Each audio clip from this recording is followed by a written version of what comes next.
Welcome to Power Up Your Practice, the go-to podcast for law firm owners and managing attorneys working on the business, not in it. I'm Ruby Powers, your guide into the heart of law practice management, bringing your insights from leading legal minds, trailblazing attorneys, and expert guests who provide practical perspectives on running your firm more effectively and efficiently. And before we dive in, I'm thrilled to announce that my latest book, Power Up Your Practice, is out and available on Amazon. It's packed with actionable advice for growing a successful law firm. Be sure to grab your copy today.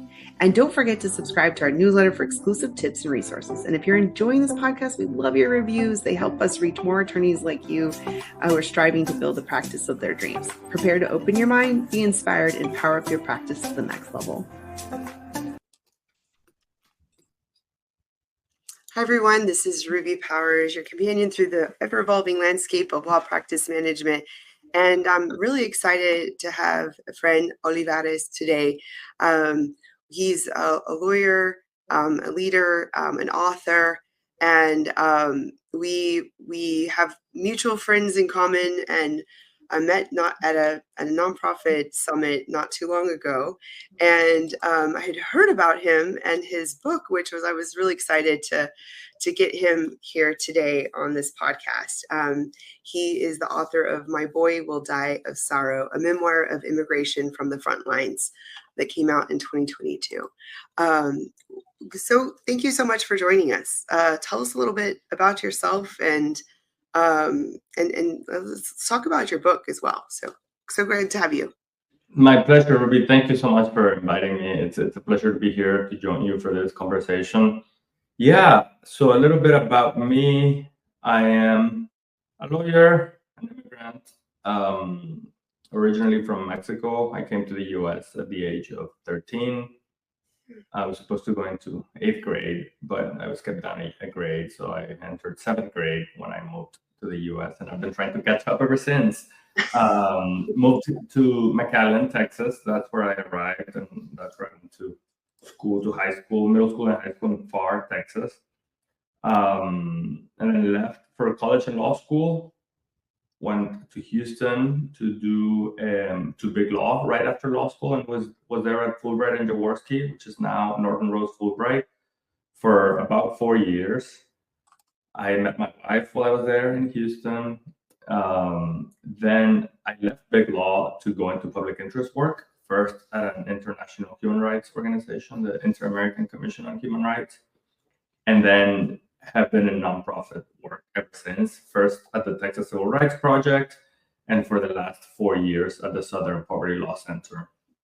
Relocated to Atlanta for that job about 3 years ago, and recently moved back to Texas, and I'm doing that work remotely. Most of my work has been focused on immigration, but now I also have a broader responsibility related to economic justice issues, as well as the hate and extremism work that SPLC does. And my book came out of work I did at the Texas Civil Rights Project.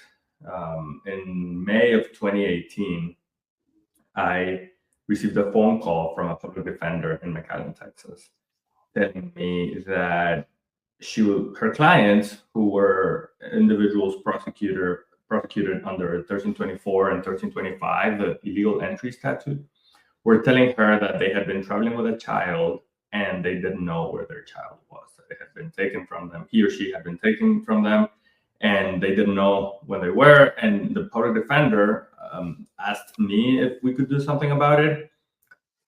So the first thing we did was try to go to court and talk to these parents. So we did that the very next day, and to anyone who's been in federal criminal court, right before hearings start, the public defenders meet with their clients to go over the charges, see how they plan to plea. In most criminal cases, there would be more time, but in these types of cases where it's people who crossed a couple of days earlier, they do that the very morning of the hearing. And during that time, our paralegal and I had an opportunity to interview these parents, and it was hard to believe, really. I had been out of law school 10 years, and I couldn't believe that the US government would be taking children from their parents without any process and not telling them when they might see them again or where they were. Sure enough, that's what they told us. And a lot of the parents had been led to believe that their children were at the Border Patrol station and that they would see them again that afternoon. But as the days went by and the news started spreading and hitting the headlines, it became clear that that wasn't the case, that the children were not at the Border Patrol station. They were being transferred to shelters all over the country. And in most of those cases, it fell on us, on our paralegal Georgina and I, to break the news to these parents that they may not see their children that afternoon, that we didn't know when they would see them again, that frankly, we didn't know whether they would see them again.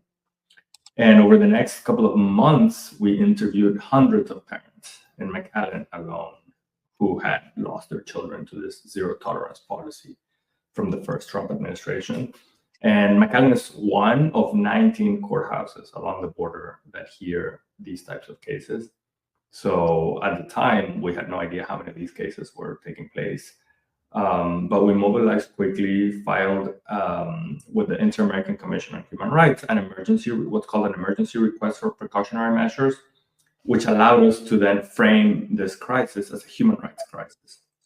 Because one challenge we faced right away was that the parents had crossed the border without authorization, so they were likely guilty of violating USC 1325.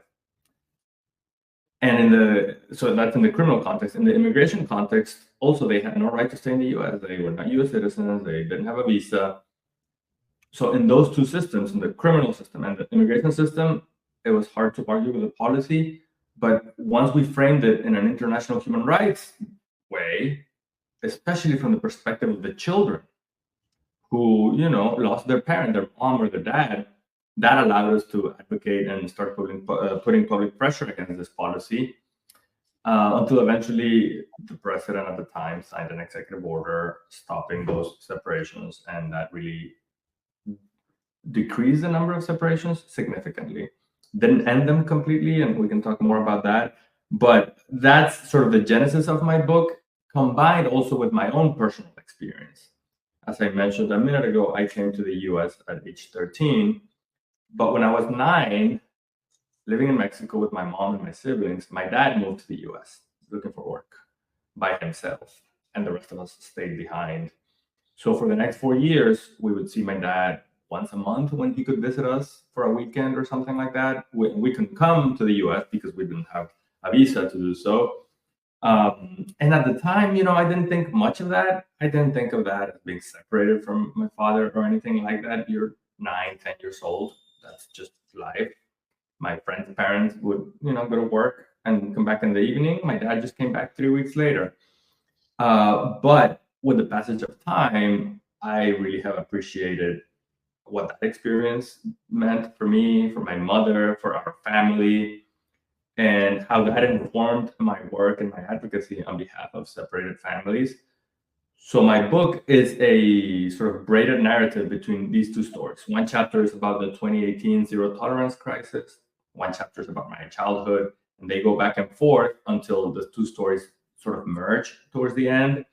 And throughout the book, I also look at the history of immigration policy in this country and whether 2018 was the first time that children of immigrants and immigrant families were treated that way.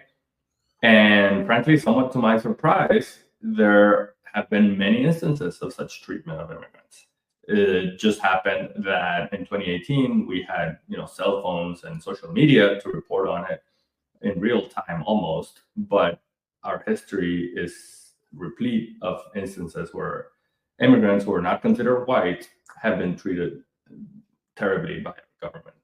So that's basically my book, that story, and so fair warning that it's a heavy subject because I share the stories of those parents and children, and those can be very difficult to read. But that's my book.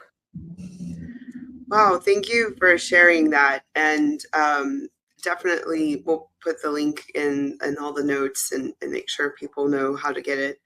Because it's on Audible and hard book from Amazon.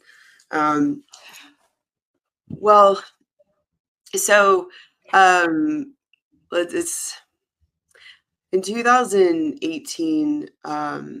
I don't remember exactly because I sort of this gives me a lot of PTSD actually. I went down to Port Isabel. I think it was June 19th or something like that. I can't remember. It was somewhere around that day. And I had previously gotten a client approved in detention down there, so I knew how to get to the airport, get a car, get to that detention facility. I was familiar with it, and I don't know exactly why I knew I needed to go there, but like Jody Goodwin was on vacation, so she wasn't there, and I was like one of few people who was there, and there were some other nonprofit or private firm people there, and I remember interviewing about 10 or so families. I don't know. I don't really like reliving this moment, so it must have been very painful to write the book. I don't know. I'm just thinking like I think it'll be hard to read it, honestly, for me, for having gone down during that time. But I interviewed parents, and the I think the only sort of good thing is that had, some of them had gotten to talk to their kid. Like they knew that they were alive, and they had like that was sort of around the time that they were being forced to give them a phone call, but they were playing phone tag. It was really hard because they were at detention facilities or in New York or all over or maybe 10 miles away, but it was a lot of having to connect them up. And I just remember that they were so traumatized that they couldn't even really think straight about their story, which was what we were really trying to do, was to try to figure out, how we could best represent them. But anyway, that was very difficult times. But I went down there 2 times, and my associate went down once, and we were sort of doing a rotation, teaming up with other pro bono attorneys, nonprofits, and trying to figure out who we could help, and just sort of doing bite-sized work. And then I ended up being down there for a reunification of one of my clients, and I got to see the son get off the airplane and get reunited with his mom, and they had been separated for I think a couple of weeks, and it was and then putting them together and getting them clothes and a phone, and then getting them on a bus to go to where they were intending to go. But anyway, those were those. And you're right, like there was the Japanese internment time, there was other times when things like this have happened. And I think like, I mean, it's hard to say, but I think we're also bracing ourselves for something else that might happen in the near future, because one of the masterminds behind family separation is going to be the borders are under the new administration. So well, I love how I think when you share the story is so powerful, and when you share, I think it resonates, and that's brilliant that you were sharing your story as well as your work and what your clients were going through.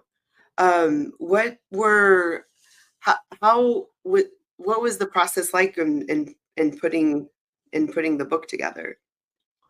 Yeah, so before I even contemplated, writing the book, or before the idea came up, there were a few cases, handful of cases that just were so remarkable or unbelievable, because of the, for different reasons, right? Some because of the hard to fathom degree of cruelty, others because of the coincidences and fortuitous happenstances that then led to a reunification or finding an attorney. Random things like a friend from undergrad that was now a lawyer in New York and needing to contact a family member of one of his clients. And the family member was somebody that we had talked to down in McAllen, and we had the person on our spreadsheet and we're able to connect them. just like small world type of situations. There were a few cases that I wanted to not forget, right? I wanted to document. So I started drafting stories and snippets just for my own recollection so that I wouldn't forget. And then in the spring of 2019, I was giving a presentation. So this crisis was in the summer of 2018. And in April of 2019, I was at my undergrad alma mater giving a presentation to first generation college students like myself, right? And about the work and about my professional career thus far. And in putting together the talking points, the outline for that presentation, that's when I started reflecting. I was like, oh, well, I guess I was apart from my dad for a while. And I guess that's hard. And I guess that's sort of similar. And then I started putting together those pieces. And that's when the idea popped up that, hey, actually, maybe there's a book here. Let me start looking into that. And from there, I started talking to people I know and friends and other writers and writing professors. And I started going from there. And that's sort of how the book idea was born. And then in terms of writing it, I mean, you mentioned earlier that it must have been hard to write, and it was, but I think in many ways it was also cathartic. Yeah. To put it out of my being onto the page and sort of not just hold it up to myself. That to some degree was helpful for me. And then over the next 2 and a little more years, I was writing the book, trying to write early in the mornings when the time we had one kid, and then we had a second one. So when they were asleep in the morning or late at night, mostly early in the morning, trying to write on weekends and things like that. And that's how it came together. Yeah, that's a whole other conversation about how does a busy lawyer write a book in their spare time.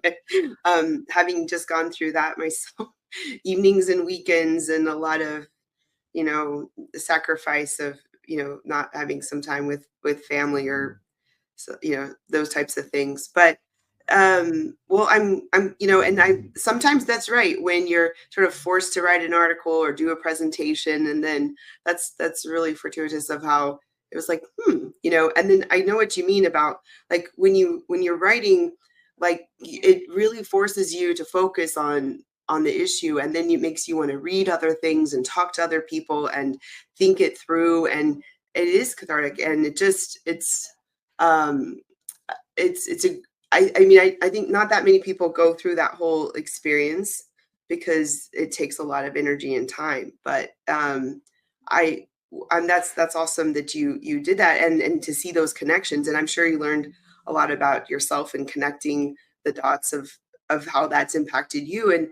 And I think that's also the reason why we felt like this was so cruel, is because like you think about the ACEs and the adverse childhood experiences and how these impact these moments, like having a parent incarcerated or the drug addict or alcohol or whatever, some huge shift to the family dynamic.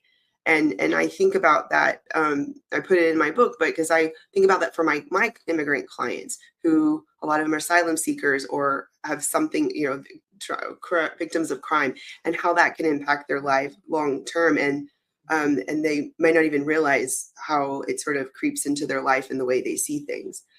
So how has the book been, like, how has been I don't know, like, how has it been received, and how are you getting the word out, and or just like what type of audiences, and sort of what's that experience been like getting the book out?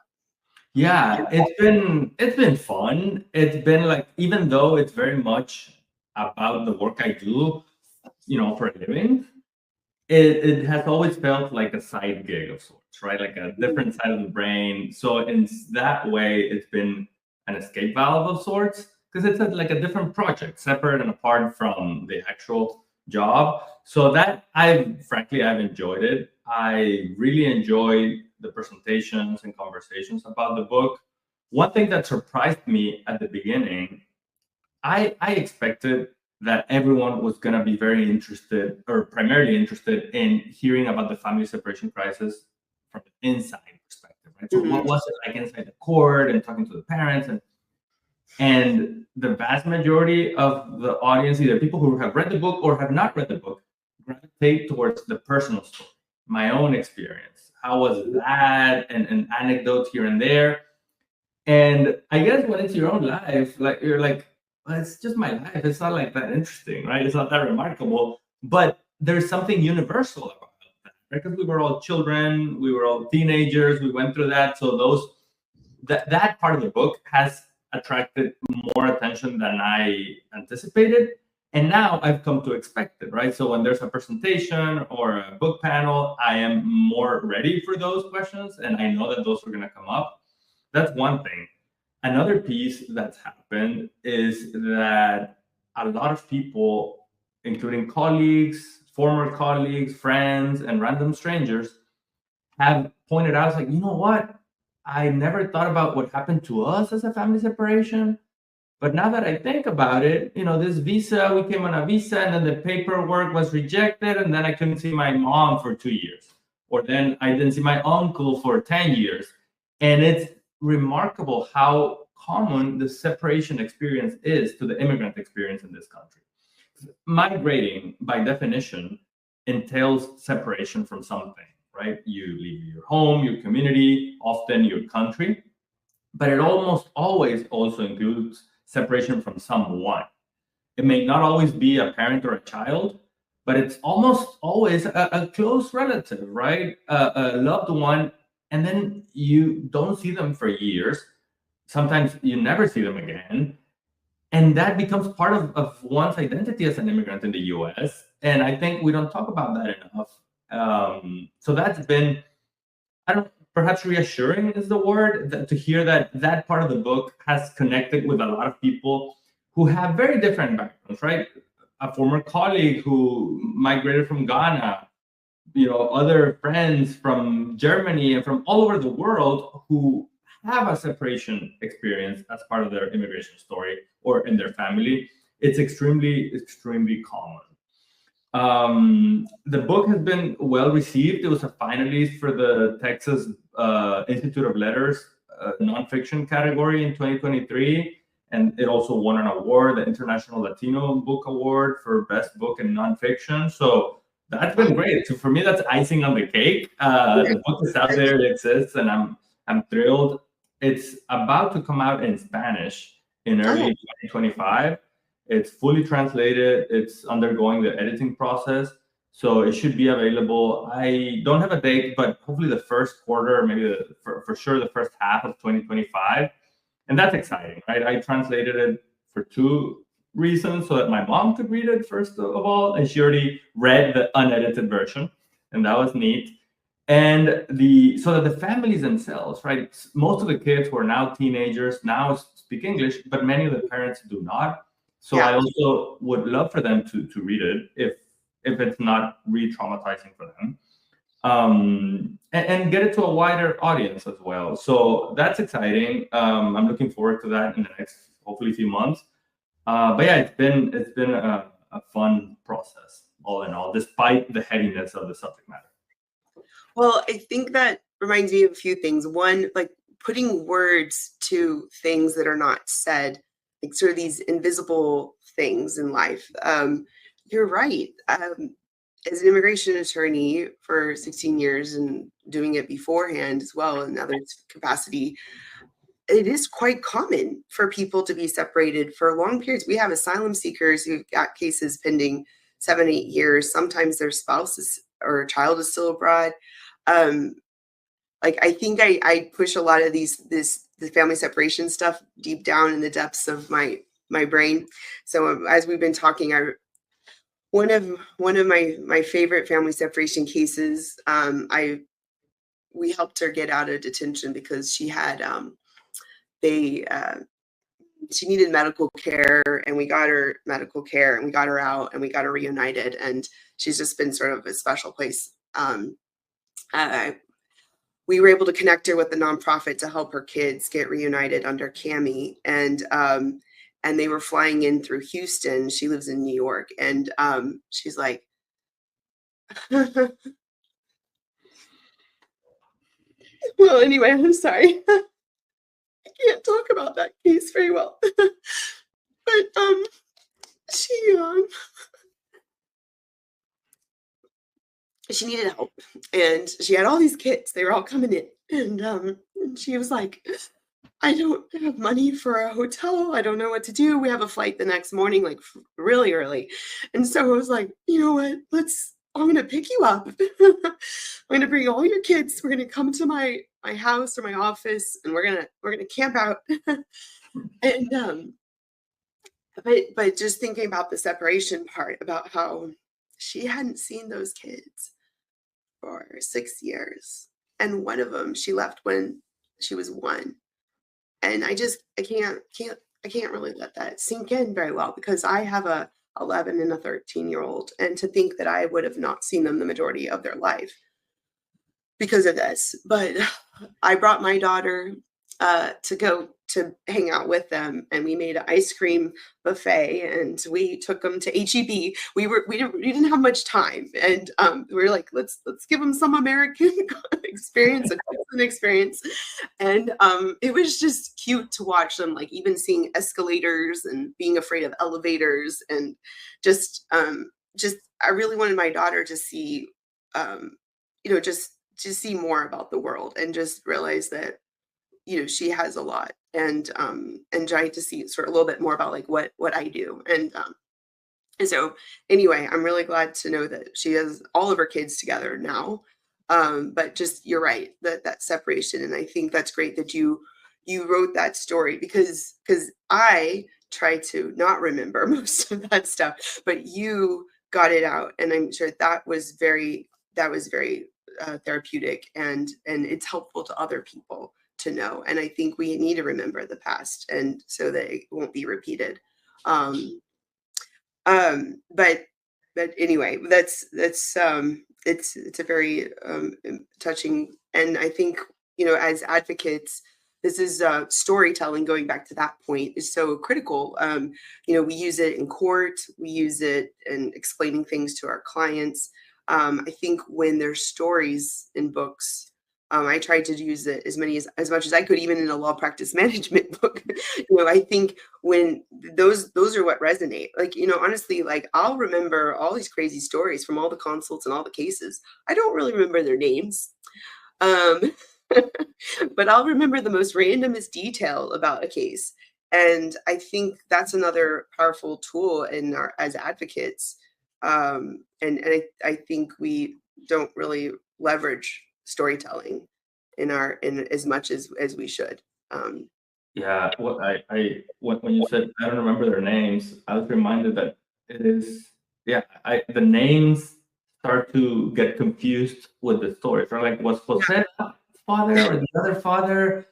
But what I will never forget, Ruby, are the expressions, right? The faces, the sort of confusion and sort of cognitive dissonance, this belief, like, are you saying what I think you're saying? Those kinds of facial reactions that I cannot even fully describe, that I will never forget. Well, I think for our listeners who are law firm owners, managing attorneys, partners, those who want to have a firm, I think this is we're walking through a couple of ideas. One about storytelling, other about advocacy, and our passions, and also about writing books, because it's a whole nother, like you said, it's so feel like a side gig. I feel like that too, and it uses another part of your brain. It gives you excitement, a passion, and I think it's a really, I write about that in my book. Like, you need to keep learning, you need to find things you're passionate about, and you need to lean into that, because I think so often we go to law school, get past the bar, get a job, or start a firm, and then we're on autopilot. No, there's more to life than that. And I think it's good that we explore those things. So you tell us a little bit more about your work now. And so you've been pretty much in the nonprofit space a lot for the last several years. Yes, I've been in the nonprofit world for now more than 10 years. And currently, I am Director of Litigation and Advocacy at the Southern Poverty Law Center.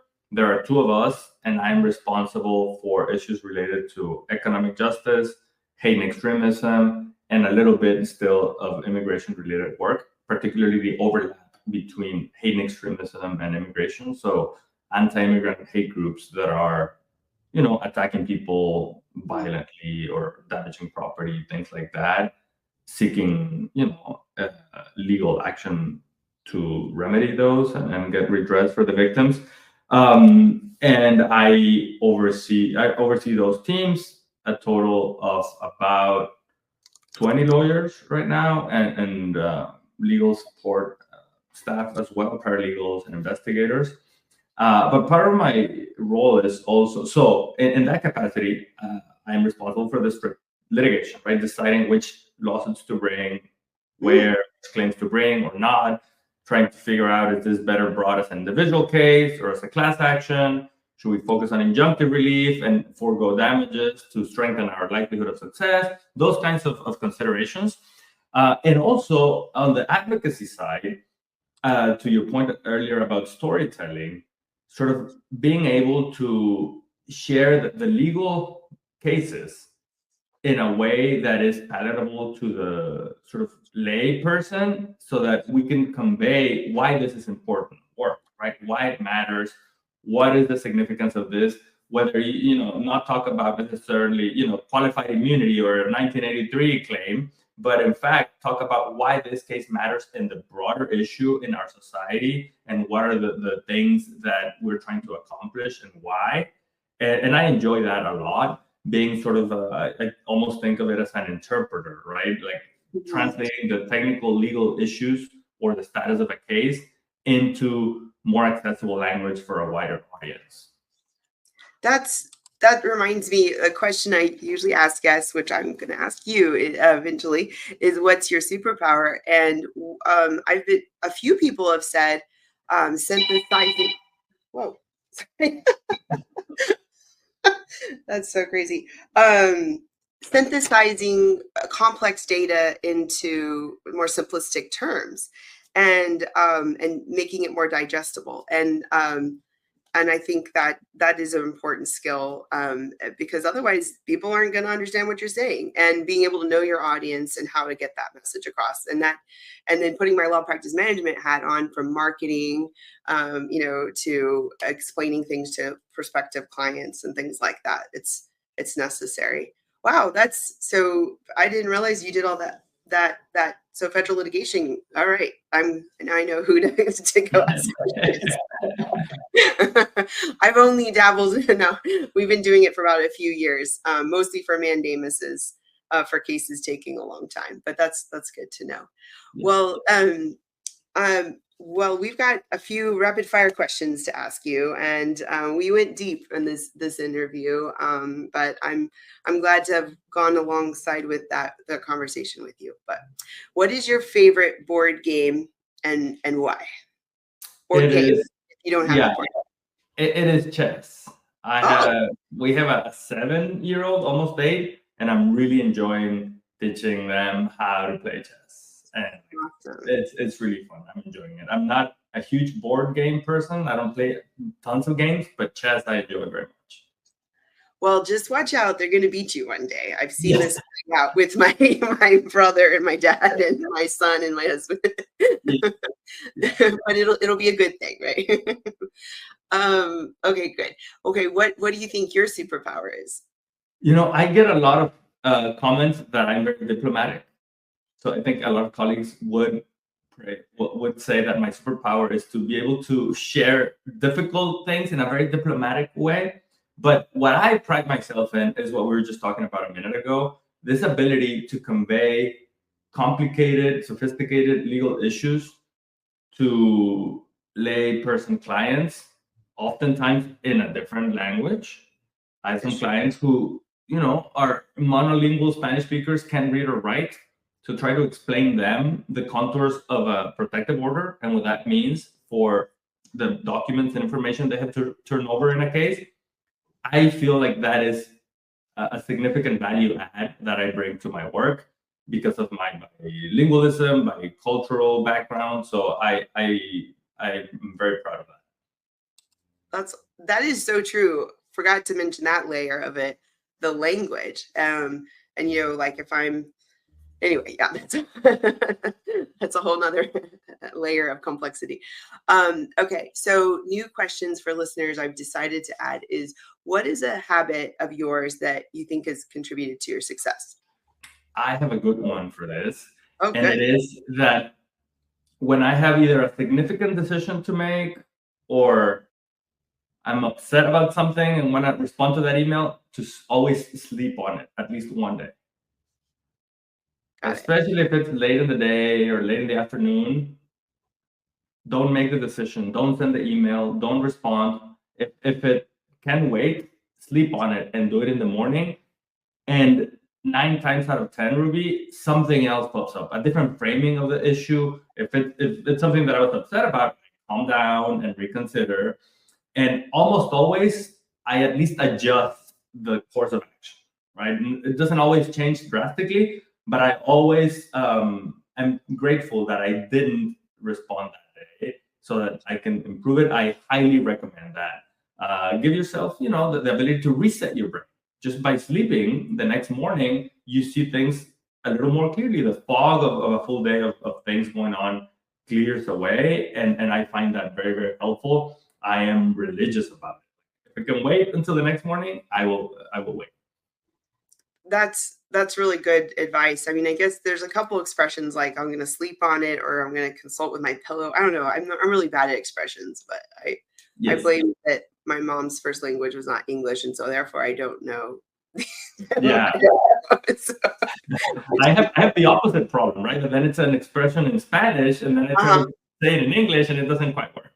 Yeah. But consulting the pillow works in both. Okay, yeah, that's a good one. I agree, and actually, I have a tendency of like if it's a thinker, like I'll sort of it almost goes a little too much. I'll like not respond for like a while because I'm like really like sort of thinking it through. But I like what you said. You still need to get it done, but like giving yourself pause to reframe and make sure you're happy with what you say.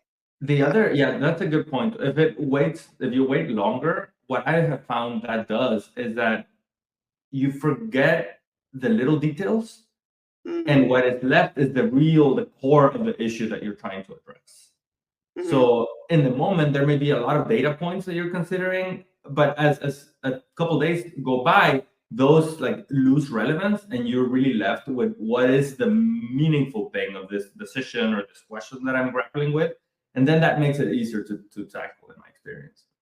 Yeah, I agree, and then I think it's just being careful not to postpone a decision too long because that's a decision, or avoiding conflict or something like that. Or forget about it altogether. Right, exactly.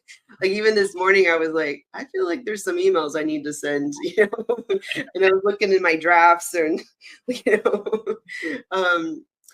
okay. So another one is what's like a favorite book you would definitely want some of our listeners they should check out besides yours, or like something you're reading right now, whichever. I yesterday just finished The Art Thief by Michael Finkel.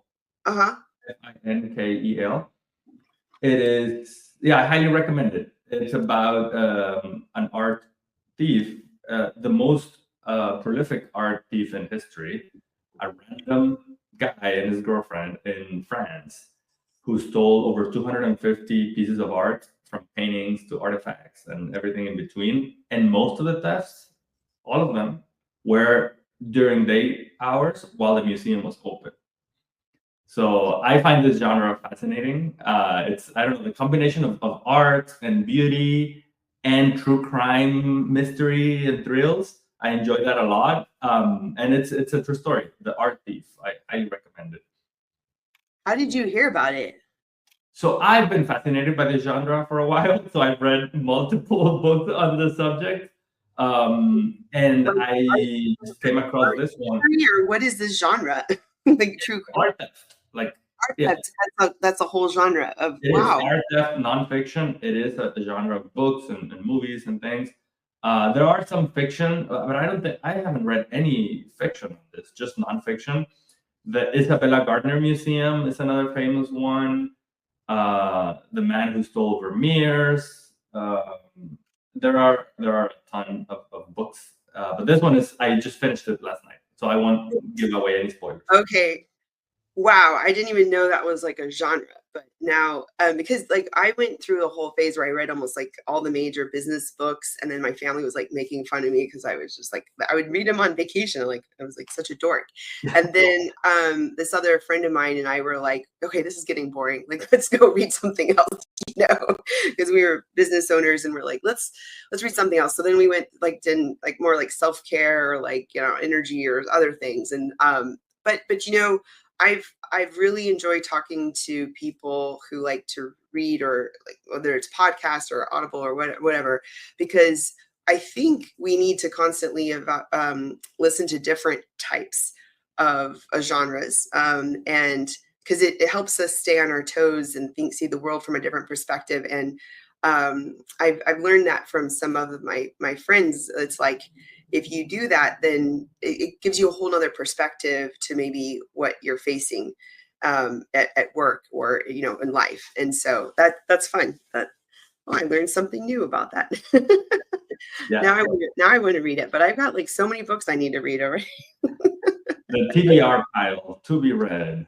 To be read. Yeah. Someone told me today, she's like, I'm not buying a new book until I read the books to be read. Yes. But your book and my book should not be on the TBR. It should be being read. Yes. 100%. Or getting there. Well, it's been really great. I'm glad we were able to do a deep dive into more about your story and your book and your some of your advocacy. And this resonates with me also in immigration and having touched family separation work or zero tolerance in some capacity, and still actually have cases that are still pending to this day, 6 years later. But anyway, how can people, well, first of all, any parting concluding thoughts, reflections for our listeners? Well, I haven't really fully processed what is coming on the immigration space in the next few months, but I fear it will be a very difficult chapter in U.S. history for immigrants, and for a country that prides itself in being, a country built by immigrants and a refuge for immigrants. It will be very rough. And I would encourage people to, one, always read beyond the headlines, do your research, don't just believe the first version of an article or on a story that you see, and also do what you can from where you are. For lawyers listening, that doesn't mean you need to leave your job and just do nonprofit work. But if you can take one pro bono case, I would encourage you. And even if you cannot do that, volunteer at your local immigrant shelter or immigrant serving organization. Look into that. You will be enriched more than you imagine. It will be more beneficial for you than the people you serve. So I would encourage listeners to do that. That's really good advice. We didn't go down that rabbit hole of what we might expect to see, but I think we were talking earlier that there's a lot of things that are fair game potentially, and we might see some of what we just talked about again in some capacity. So I think that's true. And something you had said about like the serendipitous or the connections in like the small town, but in a big the country of, I saw all of that, the goodness in people when we were, it was sort of like Dumbledore's army, where people were a hodgepodge of pro bono and private and nonprofit, and we were all just trying to scrap together advocacy in moments notice or hours or days. And I do remember feeling very a part of a team a collective a cause. And you just have to try to find the good and stay the course and keep replenishing yourself to fight the good fight. And so I think those are some things that I'm thinking about in reflection and preparation as well. Well, how can people stay in touch with you, find your book, connect with you if they have questions or want to talk further? Yeah, people can find me on LinkedIn, on Twitter, efren.c.olivares, on Instagram, e.olivares.a.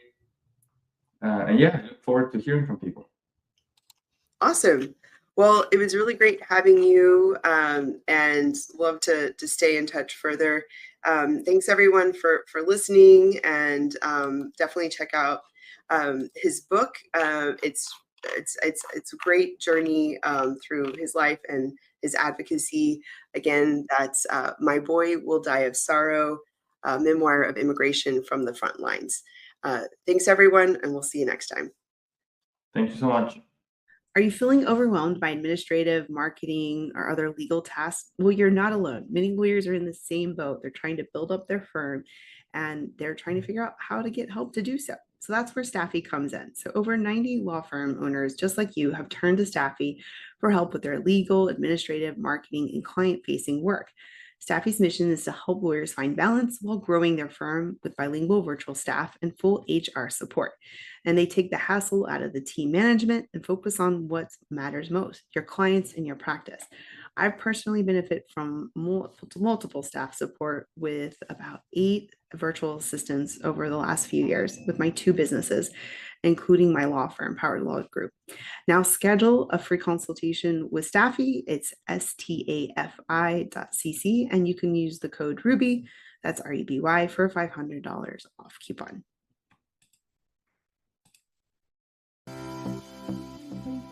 Thank you for tuning in to the Power Up Your Practice Law Practice Management podcast.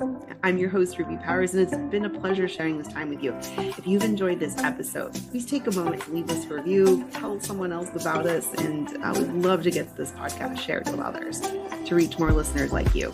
Don't forget to subscribe to our newsletter for exclusive content, tips, and updates straight to your inbox. And exciting news, our book, The Power Up Your Practice, is out and available on Amazon. It's packed with strategies, 25 chapters, to help you elevate your practice and achieve your goals. So join us next week as we dive into more advice and insight on law practice management. We'll see you next time.